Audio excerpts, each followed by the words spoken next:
ఉపేక్షించుకుని నా సిలువను వెంబడించాలి, లేదా వాడిని అక్కడ పాత్రుడే కాడు అంటున్నాడు. ఇక్కడ మన తండ్రితో సమాధానపరచబడిన వారిగా ఉండాలి అంటే డోంట్ బోస్ట్ యువర్ సెల్ఫ్. ఇక్కడ రాయబడుచుంది, తను తాను తగ్గించుకున్న వాడు మాత్రమే హెచ్చింపడతాడు. కాబట్టి ఎందుకంటే ఆయన బలిని కోరేవాడు కాదు, ఆయన బలిని కోరేవాడు. ఆయన కోరేది ఏంటంటే విరిగి నలిగిన హృదయాన్ని మాత్రమే ఆయన కోరుకునేవాడు.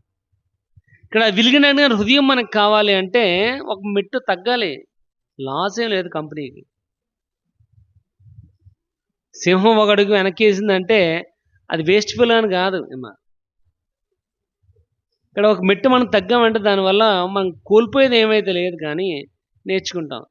Failure is the stepping stone for the success.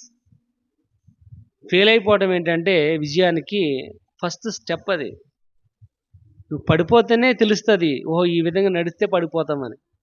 నువ్వు తెలియకపోతే ఒక కాంపిటీషన్లో పడిపోతే, నువ్వు ఎలా నిలబడాలో నువ్వు తెలియకపోతే.